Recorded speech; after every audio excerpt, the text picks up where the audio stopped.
What's one moment in your career that you looked at it and you say, yeah, that's why I do this? What do you feel are some of the most common mistakes that trainers do, but they don't realize that they're doing? What are your thoughts on BMI machines? What are your thoughts on, body composition machines?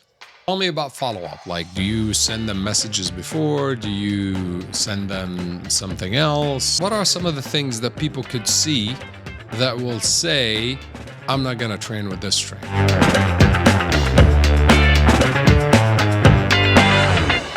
Natalia, welcome to the show. Thank you for having me. It's a pleasure to have you. I mean, you're one of our top performing trainers in the business. Excellent reputation, a role model for a lot of, other trainers. So it's a pleasure to have you here. Thank you. I'm going to start with a motivational question. Okay. If you have 8 sessions back to back, how do you keep your energy the way it's supposed to be? First of all, I don't believe in motivation. Okay. I feel like this is the only thing that keep moving you from the beginning, but then it's only discipline. Discipline. Yeah. So motivation is just the trigger. Yeah.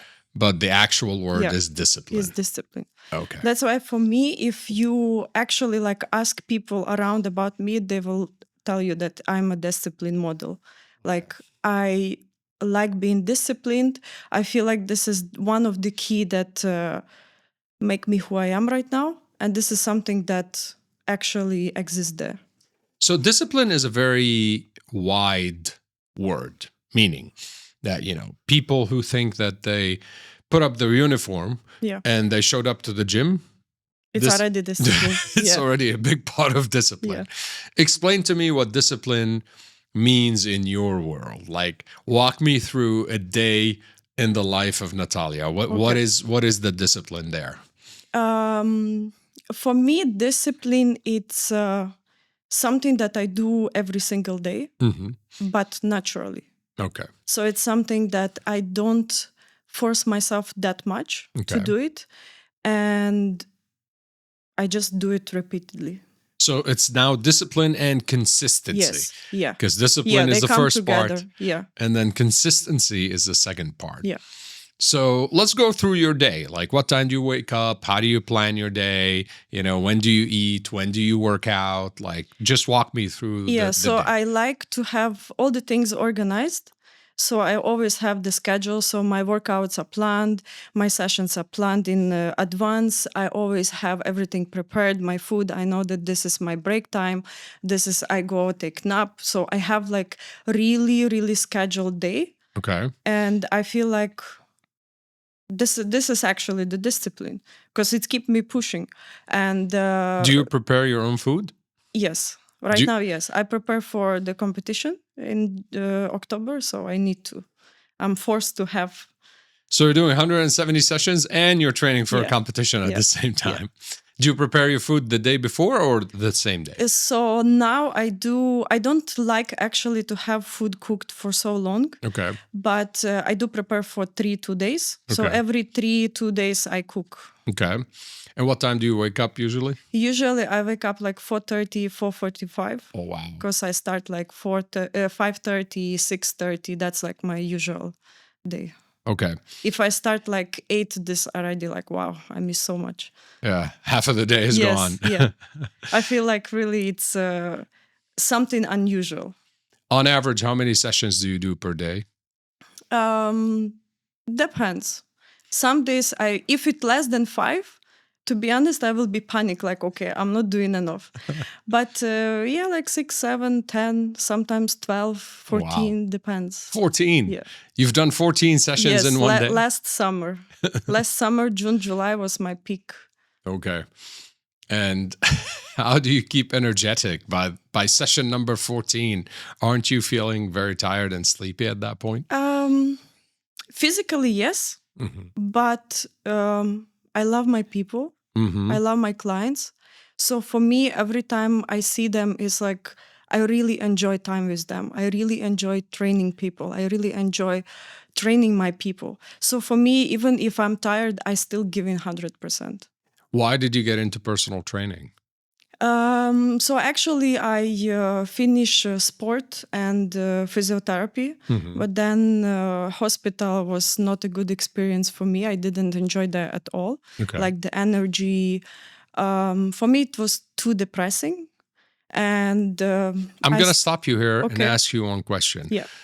This has come up in many interviews so far, but it looks to me like a lot of the clients who come and train with us are doctors or nurses, and it seems like they're not necessarily in good shape at all. Like, most of them, because you're mentioning this, so you actually worked in a hospital. Yes.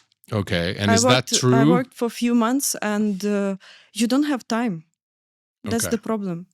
You're really always very busy, and you don't have time for yourself. So for me, it wasn't something I enjoy. Okay. And especially like, for example, if compare patients and your clients, it's totally different energy. I enjoy being with my clients more than the patients itself. Yeah, I mean, look, there's a shift right now where people have understood that preventing, illnesses from happening is way better than trying to treat people after they're sick. Because, if somebody already has diabetes or somebody already has heart problems, or then, a lot of medication, there's a lot of things. Whereas if they're actually training, they could delay that period of when eventually they get sick. I would say it started coming recently, because when I finished my uni in 2016, it wasn't like that.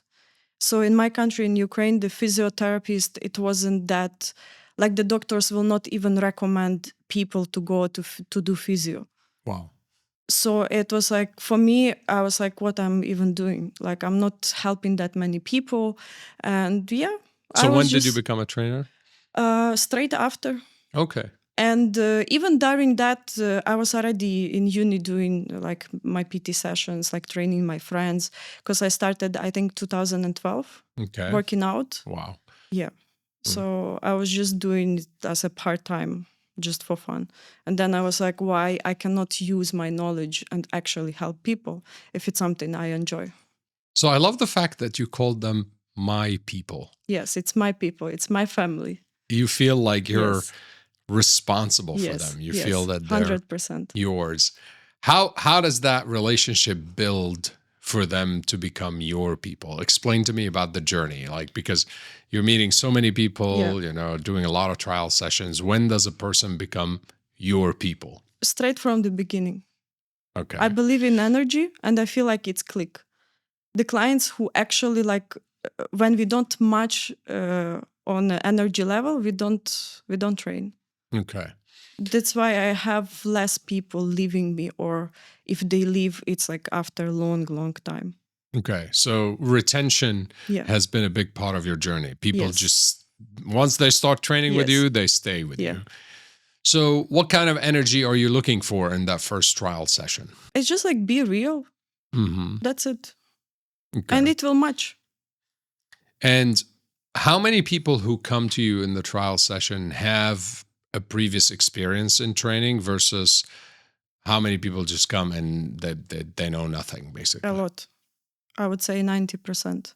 90% know nothing? No, opposite. 90% have experience? Yes. Okay. They tried. And then after, when they do like a trial session or few sessions with me, they're like, wow, okay, this is something different. Okay, what's different? I'm very keen to know what's different. The energy. We're having fun. It's not, for me, that's why I call them my people, because I always find the way have to like communicate with them. I always feel when they don't feel okay. I know when they are super happy, so I give them kind of the same energy in return. Okay. And that's what keep them with me. Okay, so if we want to dissect the functions of the business, there's multiple things. You know, there's the results piece where I'm coming with my own objectives. I want to do this, achieve that. There's the human connection and the energy, and like you broke it down, there's first the motivation, but then the discipline that comes after. How do you position that trial session if I'm a new trainer who just joined, what are some of the steps that you can explain to me so that I can do similar things? I'm not going to do them in the same way, but like what are some of the advices that I can? First advice that I always give to people, it's listen. Mhm. Not just hear the person speaking, but actually listen to the words. Listen how the person feel. Ask more questions. And I believe the more you ask, the more person gonna open up, and that's already building kind of connection. And if that personal connection build, that's it. Okay, and what are some of the things that clients might say that will give you an indication on what you're going to do in the future? Most of them they complain like about life, how they feel about personal trainings, how they felt with their previous trainers. So for me, I always analyze after, and I know like, okay, if they don't like this, I will give them something different. Okay. If they like this, I will keep giving them this. So it's kind of like it's like a game, Okay. I would say. Sore muscles. Across years and years of personal training, I've realized that a lot of people just leave the trainer because of sore muscles. Like they wake up the second day, they can't move, especially if they don't have a lot of practice in the gym, or they feel that their body is really aching. And then they decide that I don't want to be put through that again. What are your thoughts on that? I don't believe in that. Okay. I feel that people actually leave in because they don't trust you anymore. Oh, wow. Yeah. So Because if they trust you enough, whatever you say, they're gonna believe. okay. I mean, like if you say it's normal to feel that type of soreness, you still okay. If you don't want to work out today because you're sore, come for the stretching. Like if they trust you, they're gonna keep moving. So But it's this all is about trust. this is a layer further because you're managing their expectations. Yeah, yeah, It's probably when they don't have the expectations that they're going to get sore and they don't understand why they're feeling this way the second day. That's where the trust starts to break. You know, the trainer yeah. has not explained that this was a really tough workout. You're going to wake up tomorrow and your legs are going to be burning, and that's okay. Here's what you need to do. Do you explain to clients about recovery, the Yeah. importance of sleep, Yes, and all yes, that? yes. And Always, always.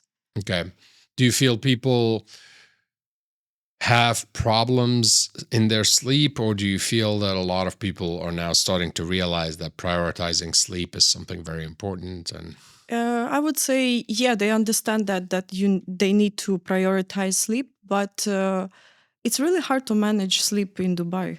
Mm, I mean, like compared to back home and any other countries, I feel like it's not that intense like living here. mm. So people do struggle with their Yeah, sleep here. yeah, definitely. How do you adjust the session when somebody, like showing up at the gym at 6 or 6:30 and they only had like 3 hours of sleep? What do you do then? Most of the time it's not happening because people who comes in the morning, Mhm. they know that they have session, and this is people who have like really busy day and they sleep like 10, 9 p.m. And then how many of your sessions do you do in the morning? And then how many in the sessions do you do in the evening? So usually I split morning and evening. So I do like 5, 6 morning. Morning's always busier, and then like 5 evening.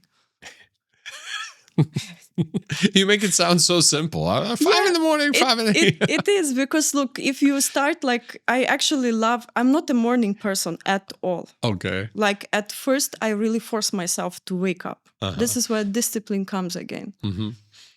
But now I'm actually enjoying because when you come in the morning, you're still sleepy, but you start moving with your client. Mm-hmm. You have some coffee. Then the time passes so fast. At like 1, you already finish like 6, 7 sessions, which is already enough to finish your target. Yeah. And then whatever happened in the evening is just like a bonus. How many coffees do you have by the time it's 1? Okay. Before I used to have like 4, 5, Okay. sometimes 6 and pre-workout, but now I Wow. stopped. Okay.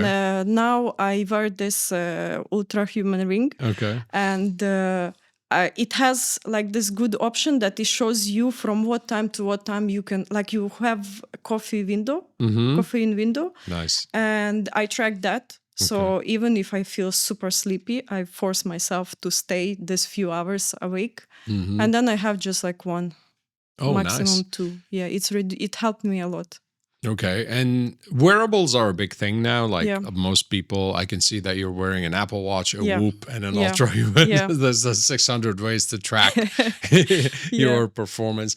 Do you feel that clients are starting to also track on their wearable devices not necessarily? A lot. Really? Me personally, with my people, Yeah. I'm so bad influencer because I make people spend money.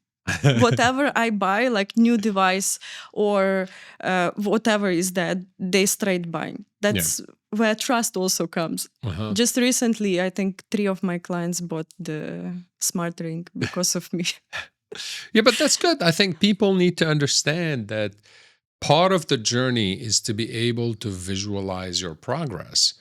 And visualizing your progress. I mean, the app is showing them, that they're lifting more weights. It's showing them. And actually, some of our clients are actually linking their wearable device to our app where they can track everything in the application. But also, I think there's a part of the journey where you just feel the results before you actually start seeing the results. 100%. Like you wake up feeling better, your outfits fit differently, things like that, but you still have the same weight, you still haven't necessarily changed, but then seeing the results comes at a later stage. That's why tracking on a wearable device or like what are your thoughts on BMI machines? What are your thoughts on, body composition machines? It's a good tool. It's not 100% accurate, I would say, because still I know that in the old school, even us before in uni, we use caliper to check like especially the fat percentage. I think this is more accurate, but it's good to see the difference. If you do this, for example, from the beginning when you start with your client and then in the end, it's like a visual tool to actually show their changes in the body. Okay, that's good. But it's not something that some people will get obsessed with it. So it's like, it's good, but not good if you do it too often. Okay. Okay, let's talk about your people. My people, I like it. How many times do they train per week? And how do you keep them motivated and disciplined to come back more and more? Because I've seen some trainers where the client is training like once per week or, once every 2 weeks. Yeah. And we all know that that's never going to give any results, make any difference. So tell me about how you manage that part of the business. Most of the clients I have who trains 3 or twice a week, which I feel that's already enough for someone who don't want to have that much result. They are not focused on results. They focused more on like health part. And the rest, like some train every day. Okay. How I keep them motivated? I don't know. I just follow up with them. They just come because of me, I guess. Well, that's very important because follow-up is a huge part of this business. Yeah. Like, tell me about follow-up. Like, do you send them messages before? Do you send them something else? Okay, I have one key what helped me to actually keep my people motivated and like really like keep coming. It's that I have fixed schedule. Okay. So I don't have clients who decide when they want to come. Okay. So if you want to join my people, my team, you need to have specific time when you want to come. If you cannot or you want something happen, emergency, obviously we can reschedule. But most of my clients, they have, I would say like 95%, they have fixed timing. See, that's very interesting because a lot of trainers, especially when they've started in the business, they don't have. They give this like flexibility for the clients, and then their schedules get messed up, everything get messed up. The clients start canceling, Yeah. So for me, like my clients, they know that, for example, I work from morning and then I come back in the evening. So they know that they cannot schedule the session, for example, 2 p.m. or 3 p.m. because they know that this is the time when I need to rest. Mm-hmm. So I feel like the fixed schedule, it's really keep you very organized in a professional way, that it gives that feeling that, yes, I'm here doing serious work. I'm not here to play. Yeah. As soon as they scan to enter the gym, you're the boss. Yeah. Even if they are CEO Yeah. or whatever they Yeah. are, Yeah. That's why I have some of the clients, I don't even communicate with them. they know. Yes, they know. They know, for example, I have one man in the morning, Steven. He comes every Tuesday, Thursday. Only if something happened, he need to reschedule, we will like chat. Talk. But then, no. He knows that 6:30, it's his time, he's there. Okay. That's nice. But it takes discipline and it takes connection. I Yeah. think a lot of trainers are afraid to be strict because they worry that if I'm strict, it means that the clients are going to feel, I'm not flexible. And then, but actually, I'm finding out that the opposite works much better. I would say it depends why you're doing a PT. Mm-hmm. If you, I feel why people, some of the trainers, they scared to like be that strict with the clients because they feel like they might lose the client. But it comes with, okay, if you really want to help people, it shouldn't bother you. Mm. If you lose the client or the client will stay, whatever. But if you just there for money, yes, it will bother you a lot. Very interesting. So now we come to the core of the mission. Of the purpose. Yeah. Why are you doing that? If you're doing it because you genuinely want to help people, then it's your job to keep them disciplined. Exactly. And to keep them showing up. Exactly. Because it's not like you just pushing your client to come to the gym for you because you're going to hit your target, because you do your conductions, and in the end, you're going to receive your commission, right? Uh-huh. You are doing that because you changing their life. Wow. Such a powerful thing. It's really a core shift in the mindset of the trainer, because if you're really believing that that's your core mission, then you're going to get there anyway. I love it. I think that's the anchor of your relationship with your people. I'm going to move to this segment of talking about trainers. Now we spoke about you and your people. Let's talk about trainers in general. What do you feel are some of the most common mistakes that trainers do, but they don't realize that they're doing? Not giving 100% of attention. So in the session. You see that on the floor? You see that happening? A lot. I'll be honest with you, a lot. So what kind of examples? Give me some examples. Like, for example, using phone, simple. Yeah, we are all into devices, but if it's session, it's session. If you're carrying your phone during the session, that's not scrolling through Instagram or whatever. That's not a good thing. It's a red flag. Okay. But I think the phone usage is a known mistake. Like, that's if you're using your phone, then you're not disciplined enough to not use your phone, but you're getting away with it somehow.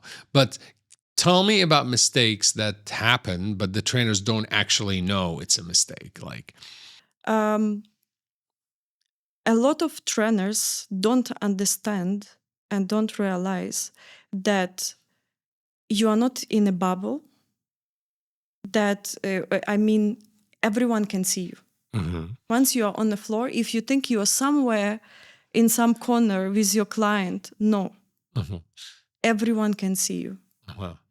This is why how to say it, you need to have this professional etiquette, like your body language, how you speak, what words you use, all of this play a role. Yeah.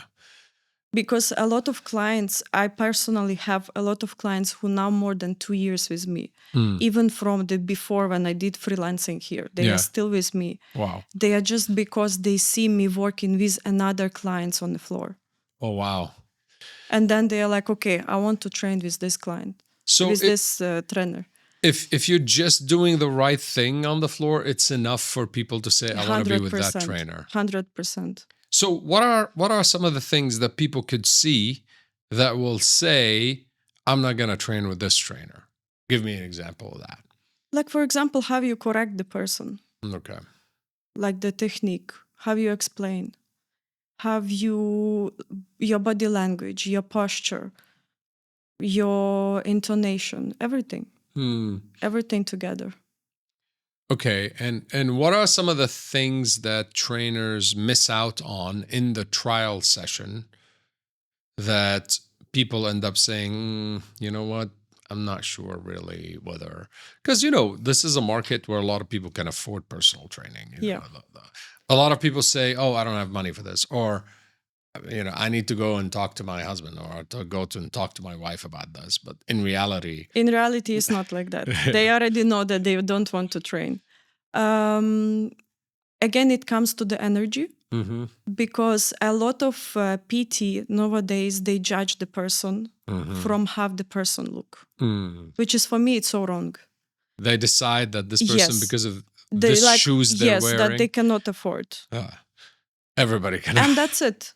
Once, if you feel like that, of course, you will not give 100%.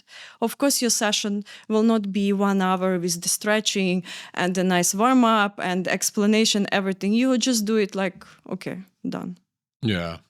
And then people can feel that energy. Yeah, 100%. What about grooming and showing up on time? And that's something that we shouldn't even bring here. That should be 100% there. That's also discipline. I mean, like, how you can, okay, sometimes you can be late, but come on. Yeah, I love the fact that or like come with, like, I don't know, not clean shirt or like not clean shoes. For me, it's a no. I don't know how people can do something like that. I love the fact that you didn't even mention those because because in your mind, that's like, who talks about this? Yeah. Like, if you're not groomed, yes, you're not in good shape, and if people can see that.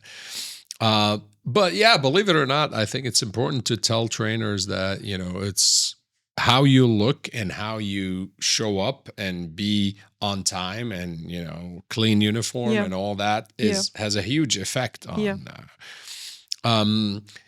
What do you tell trainers that are not in shape? Nothing. I wasn't in shape as well when I joined Enhance. Okay. Last year, I lost like 24 kg, I think. Okay. Yeah. This is not super important part. Okay. But you can work on it. Okay. It depends how you, if it's just an excuse that, oh, I do so much, I work so much, then yeah, we can talk about it. But if it's like some health issues or others, then you can still be a good professionalist, but not in a good shape. That's a very good observation. And what about things that you encourage trainers to do all the time? So I was talking about the things that trainers should not do. What about the things that they should always do? Train.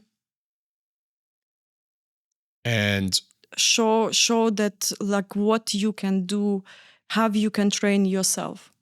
Because as I said, people recognize, people look at you. Even though you think there's no one is looking, they look. There's always somebody looking. Yeah, especially in the gym. Like if you're a PT, everyone is looking at you. Yeah. And then what about the connection? So let's talk about the connection with the clients. What do you feel like, for example, do you think trainers should learn about their clients' hobbies? Yeah. How do you open that conversation, and how do you? I ask if I feel like the person does not want to open up that much, I'll just talk about myself. And eventually the person will open also. Okay. Because it comes both ways. Also, what I do, and I feel it's also build a strong connection, I remember small things. Like what? Like, for example, If my client will say, oh, tomorrow I have a job interview, yes, I will message, I will just call. Or if it's a birthday, I will buy a gift. I'm a giver. I like to gift people. I buy flowers for my clients. Oh. So it's like it's both ways like that. These are not small things. These are very powerful things because Yeah. people know you care. Yeah. And they're not just a number Yeah. on your schedule. Yeah. You know. Because for me, I always look at it this way. Okay, me, I have, let's say, now I have, I think, 22 active clients. Okay. Wow. I have 22, but they have only me. So it's like, I must remember all of like birthday, some important dates, or like if it's a wedding or something like. Do you keep notes in in your tablet? Do you keep Yeah. All right, cool. That's why we built the notes section, by the way, so that people continue to write about that. Okay, let's talk about program design. How important do you feel it is for a trainer to really have a defined program for their clients? Because I know a lot of trainers just show up and just do whatever they decide on the session 3 seconds before the. That's when the art of personal trainer comes. Okay. Of course, if you care about your client, obviously you want the client to achieve a goal. Yeah. So how you want the client to achieve a goal without the program? Mm-hmm. So that's also something that comes naturally. It must be there. And do you feel that is it possible to have a personal trainer? Because some personal trainers tell you, but I have an excellent relationship with my clients. So anyway, they don't care about the program. You know, it doesn't matter. You don't need to actually show like the client that you have a program, that it's there, but you still need to follow the program. Yeah. Then if not, what are we doing here? even when you train yourself, like if you just gonna come to the gym and do some random exercises, like what are you doing? So the same is the clients.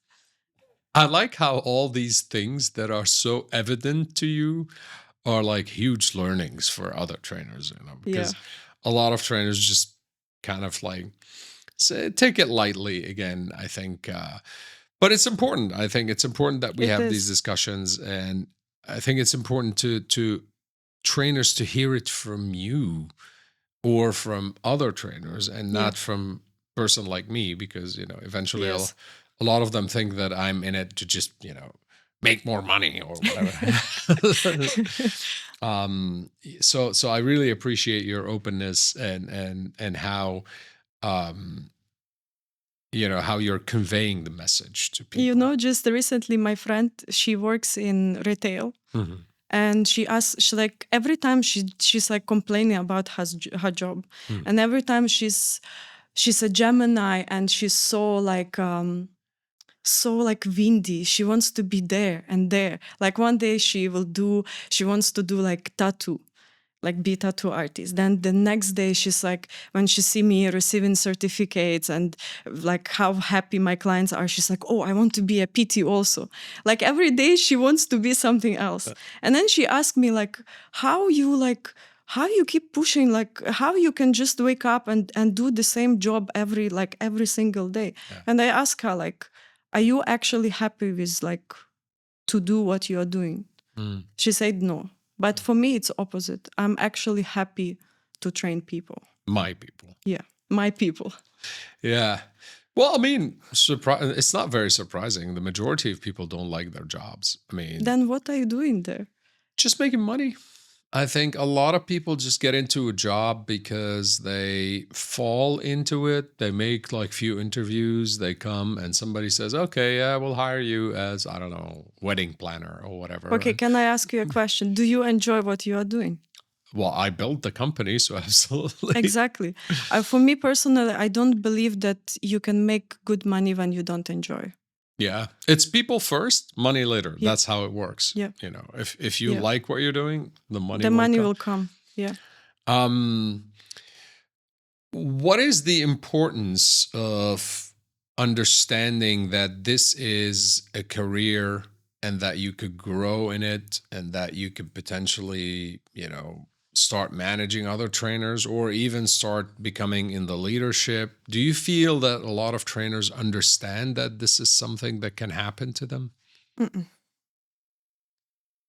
What should we as a company or as a business do in order to explain this better? Because we have it in the induction program, we speak about it all the time, we speak about it, how can we explain? I mean, if you look at our staff, like the leadership, whether it's the business unit managers or the country managers or the director of HR, all of these, Everyone starts from they the all PT. started as a Yeah. trainer, Yeah. and then they all became where they are today. This is what we need to show more.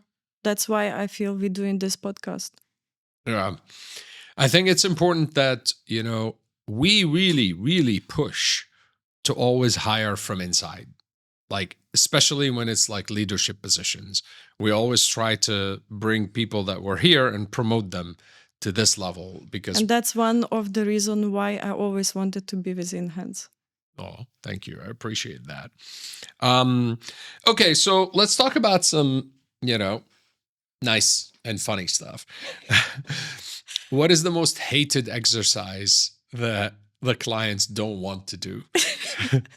Bulgarian split squat.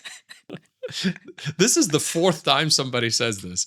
Bulgarian split squat seems to be like detested. Okay, so actually my clients, they even ask me that they're gonna do all of them. They're gonna prepare the list of the most hated exercises from okay, this is the toppest, and then like 10 exercises like that. Then we're gonna do, and I think I will do that.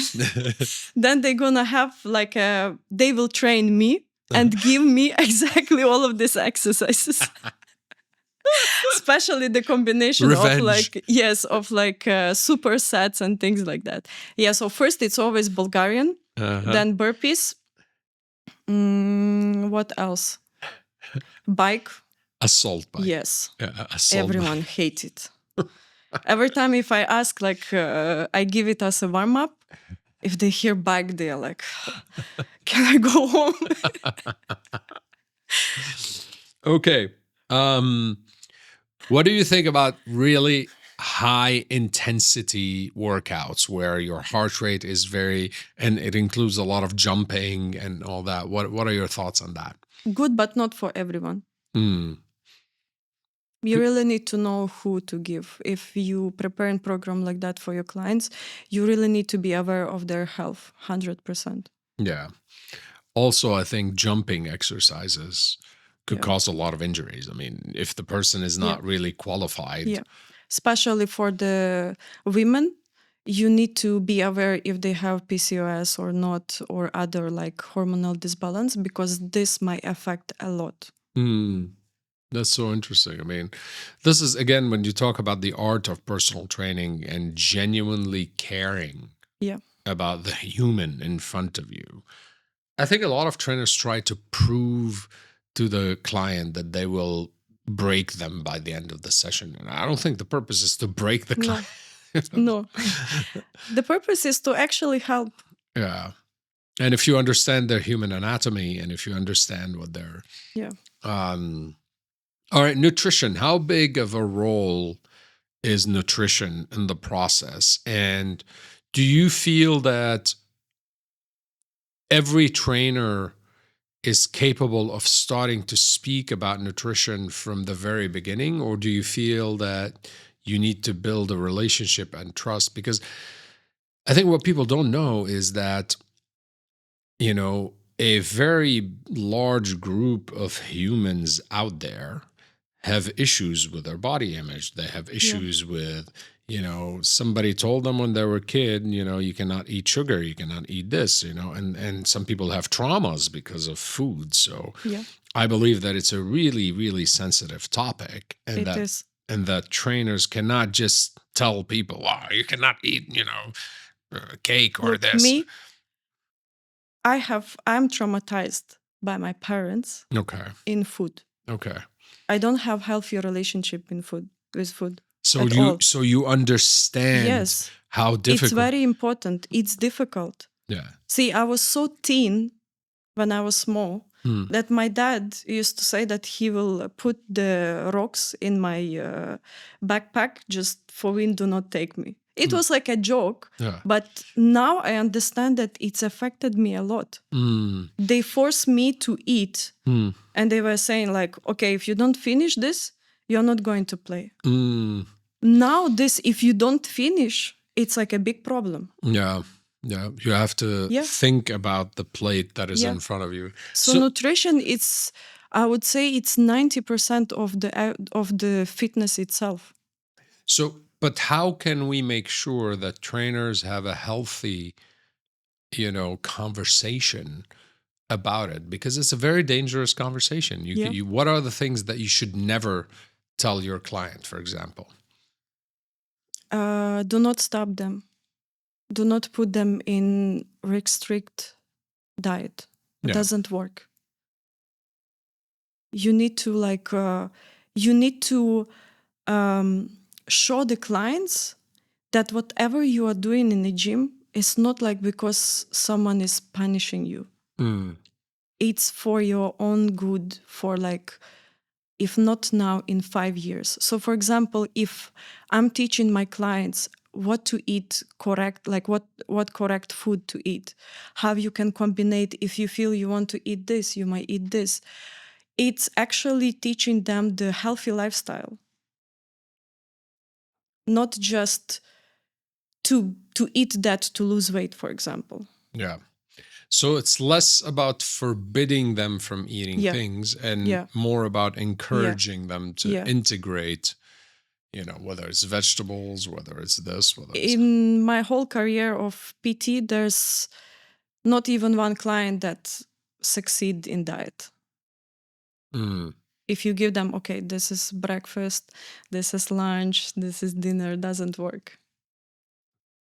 What's one moment in your career that you looked at it and you said, yeah, that's why I do this? Like one, I don't know, maybe a result with a client or a very rewarding moment that you remember being a very proud moment.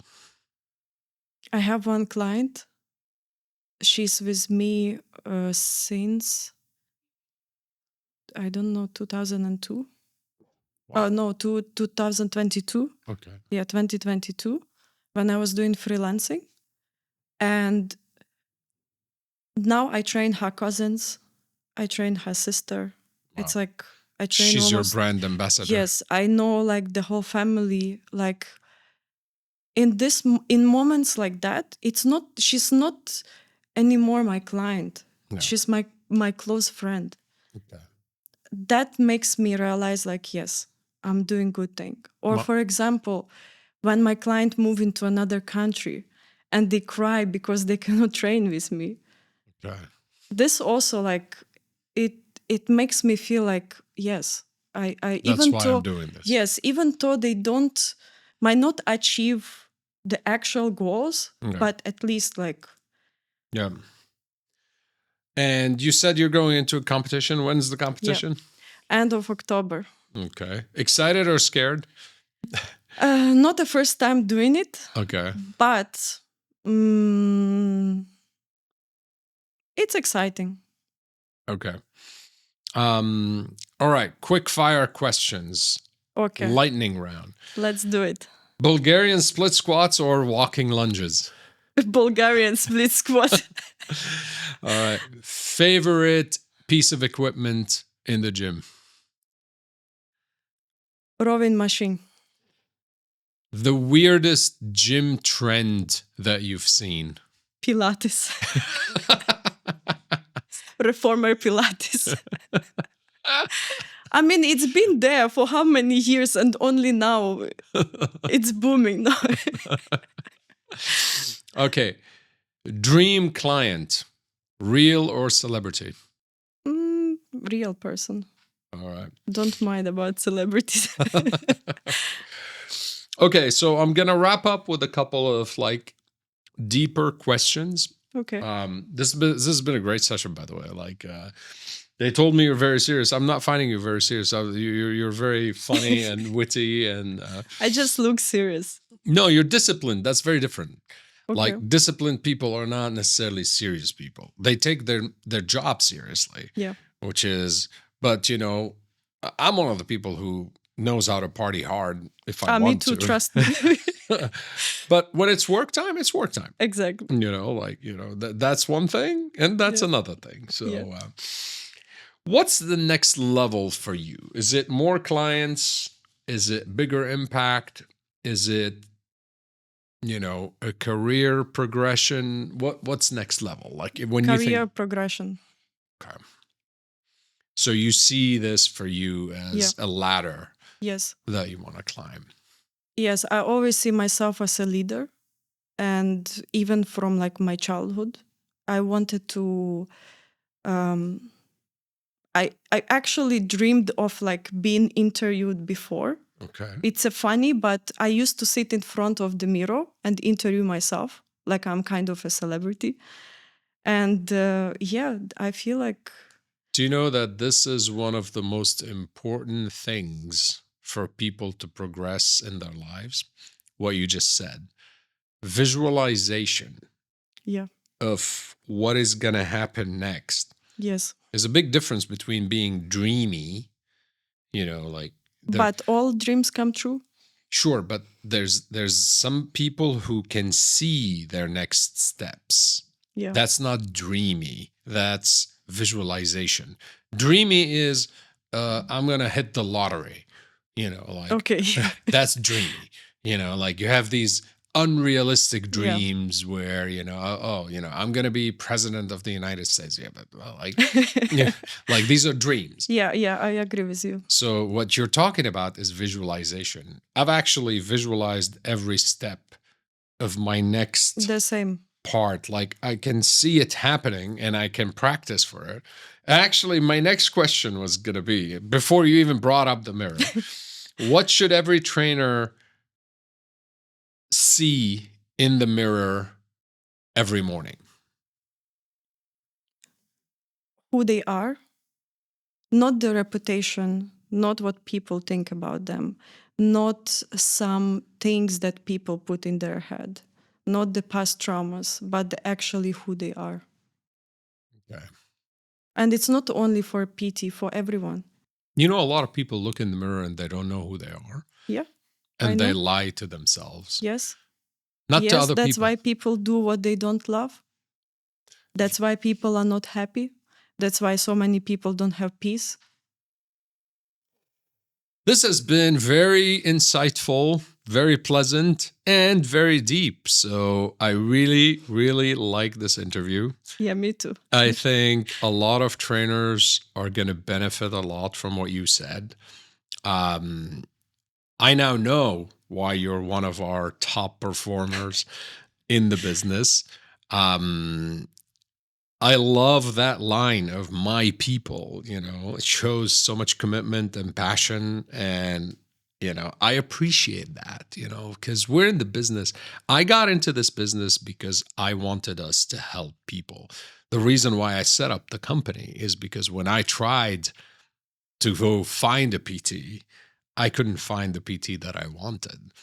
And I went to many gyms, and, you know, actually it made me realize that I need to start a business where I can actually help people, because nobody was able to help me. I had a knee injury and I couldn't recover from it. And it took me a long time to find the right PT, but eventually we built this company. So I'm really happy that we had this conversation. And I'm genuinely confident that a lot of trainers are going to be benefiting a lot from hearing you. I hope so.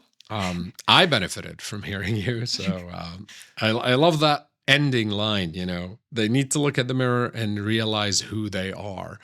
Stop lying to themselves. You know, so many people just lie to themselves. Yes.